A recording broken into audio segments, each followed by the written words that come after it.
dans l'épisode précédent.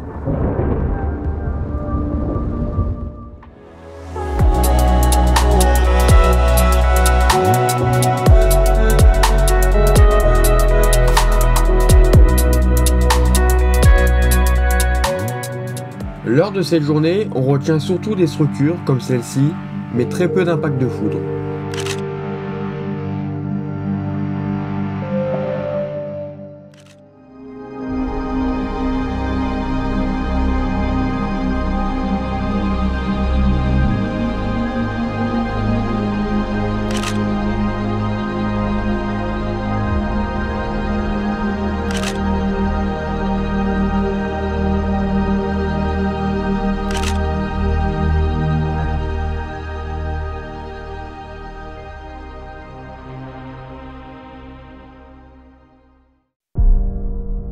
Il ne reste désormais plus que quelques mois pour la saison orageuse des 24. Les derniers mois seront riches en convection et en surprises, vous verrez.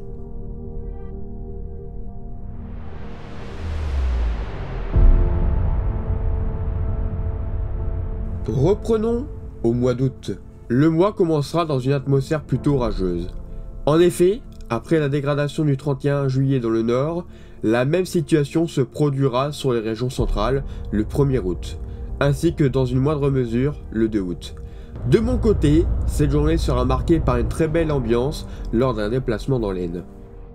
La convection est assez forte par moment, même si les sommets nuageux atteignent un certain plafond, ne donnant de ce fait aucun impact de foudre.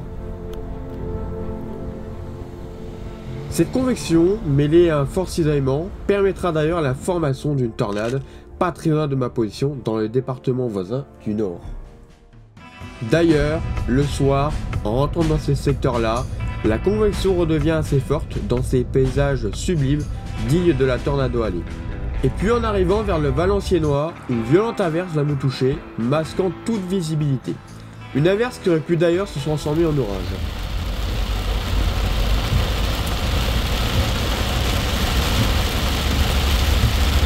C'est inondé. Wow. La route elle est inondée. Ouais, c'est inondé là.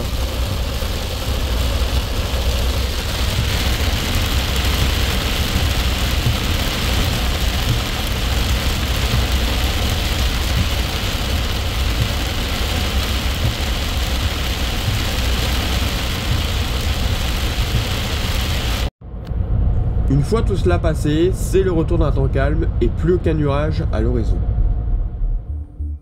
Le 13 août, une nouvelle fois dans les Ardennes, la journée s'annonce intéressante. Les prévisions annoncent des orages forts en cours de soirée et de nuit dans l'Est. Les paramètres sont favorables à des développements forts comme on peut le voir ici.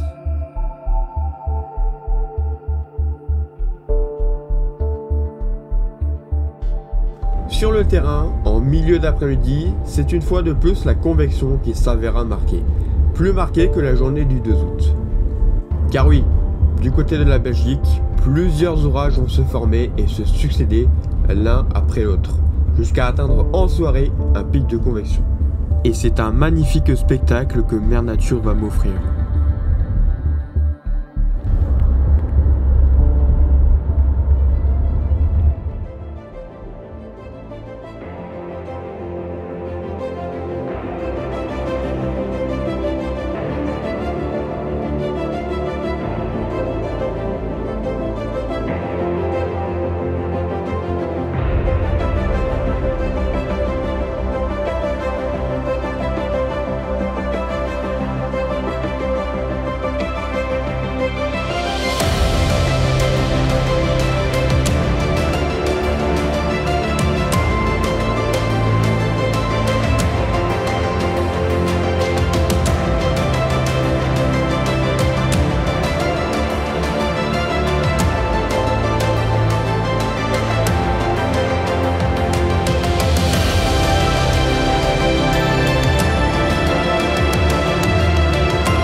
c'était l'occasion aussi de faire de très belles photos et pas forcément que avec des orages.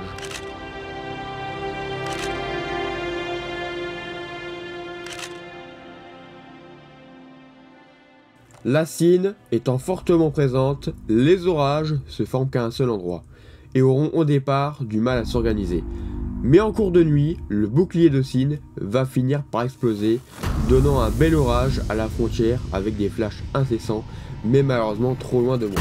Il aura fallu attendre la nuit du 14 août à 3 h du matin pour finalement avoir quelques coups de tonnerre avec les restants d'orage qui remontaient depuis la Bourgogne-Franche-Comté, en s'affaiblissant et en formant un énorme paquet pluvieux.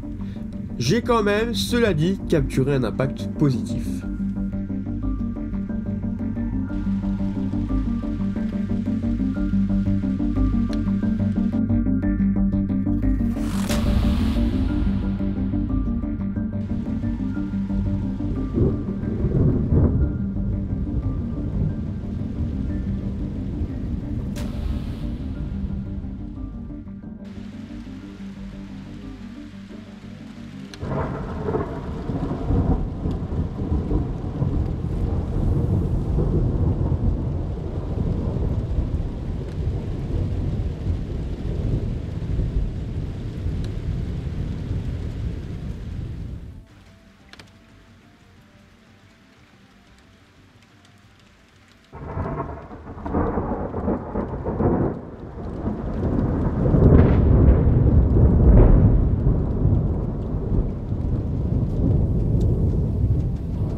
Plus tard, un faible risque orageux va nous concerner.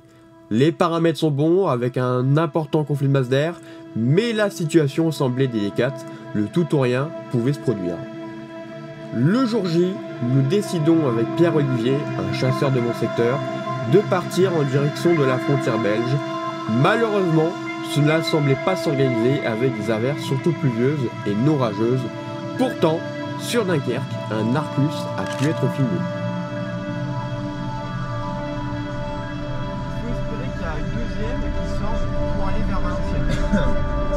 Vu le modèle, c'est Valenciennes 17h. Ouais, mais là, il y a une première ligne qui arrive et elle passe vers les secteurs ici en fait. Ah ouais? Ouais, elle passe pas vers Valenciennes.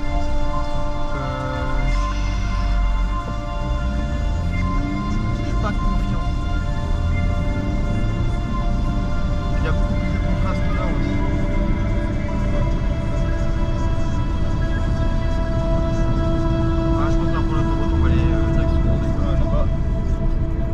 D'avoir un contraste intéressant. T'as vu? Il y a un beau truc là. Ouais. De toute façon, tu le vois, t'es à côté, donc t'as le temps d'essayer de repérer un truc et de me dire si on s'arrête. Oh, ça passe. Arrête, il faut que je regarde. Hop.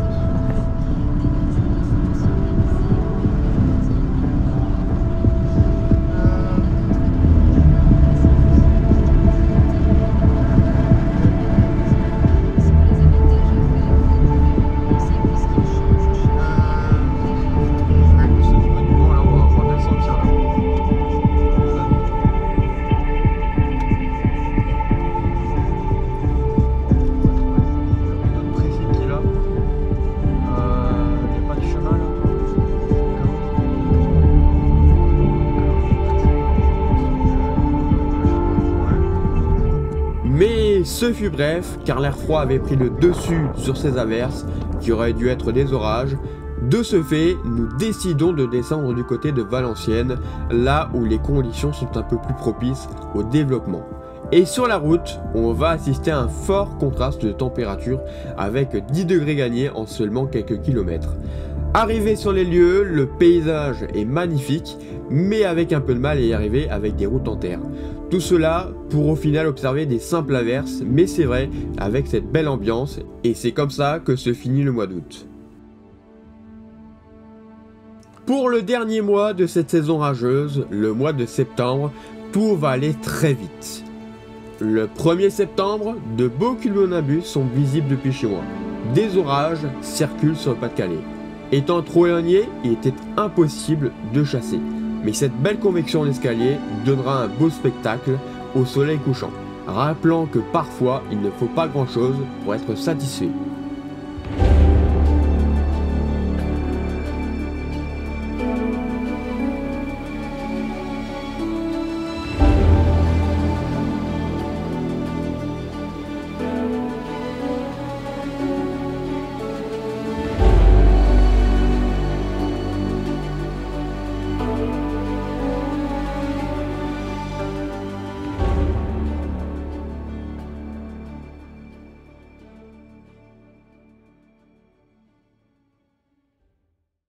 Rapidement, le 7 septembre, l'avant-dernier orage va se montrer particulièrement intense, comme ce fut le cas du 8 avril, même si celui-ci n'aura pas les mêmes caractéristiques.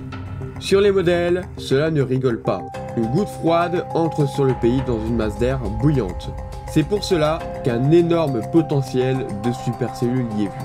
Les paramètres sont très bons. On note plus de 2200 joules par kilogramme de Cape, des vents verticaux très importants et un SRH assez fort.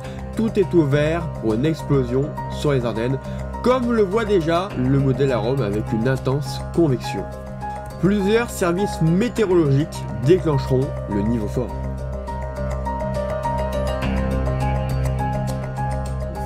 Risque d'orage également producteur de fortes averses pour le nord-ouest du territoire. Et puis dans l'est, le soleil va rester généreux avant l'arrivée des orages en soirée. L'axe va se décaler et du Languedoc en remontant jusqu'au nord avec des pluies qui pourront être copieuses. Attention au risque de ruissellement voire d'inondation. Le matin, les températures montent très vite. Au fur et à mesure de la journée, l'atmosphère devient de plus en plus instable. Des cumulus deviennent de plus en plus gros pour former des cumulus congestus en fin de journée. Puis à 20 h, je me rends sur un point de vue bien dégagé. Au loin, une supercellule bien dessinée y est visible. À côté, plusieurs orages bien électriques me frôlent dans une atmosphère bien chaotique. La supercellule bien dessinée, quant à elle, me fonce droit dessus avec peu d'impact, mais j'étais loin de me douter de ce qu'elle est arrivée.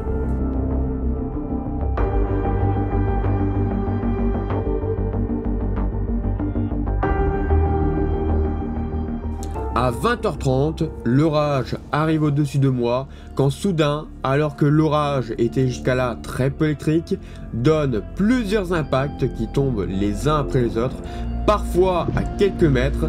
Je réalise alors que sur ce point haut, je vis un barrage de foudre sous des pluies torrentielles.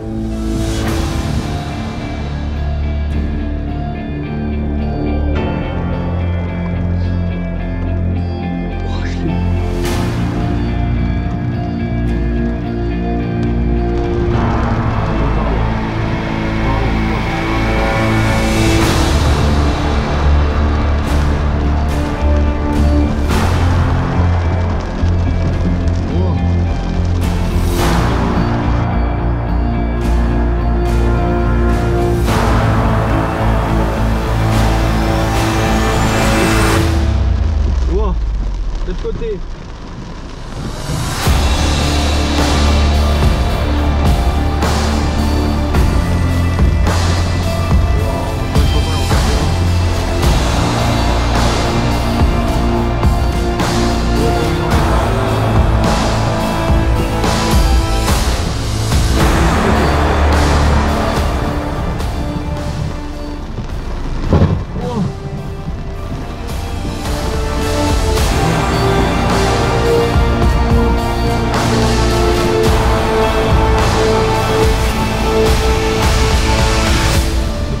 Côté. Oh. Hein? La route d'à côté, ça fait un tournoi. Le constat est clair, j'ai bien été touché par un barrage de foudre, l'occasion d'y faire quelques photos, notamment à l'avant de l'orage. Un autre chasseur du secteur aura réussi à capturer de beaux impacts montrant la puissance de cet orage.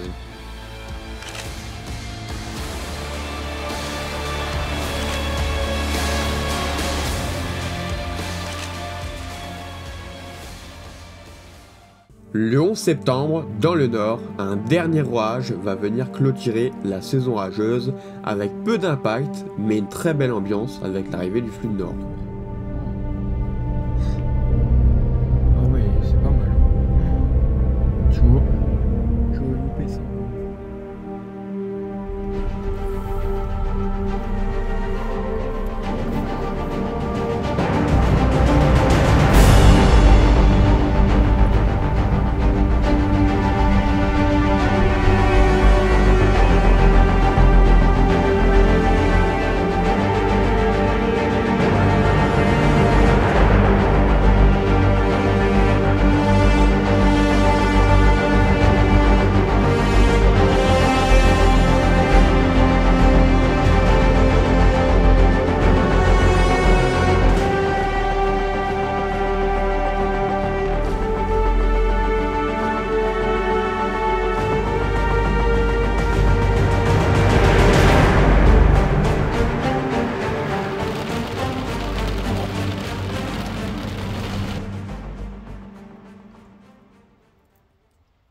Pour résumer, pour ma part, la fin de saison orageuse sera à la même image que le début de saison, chaotique. Merci d'avoir regardé cette vidéo, n'hésitez pas à liker et à vous abonner, c'est très important pour soutenir la chaîne, et à bientôt pour une nouvelle vidéo.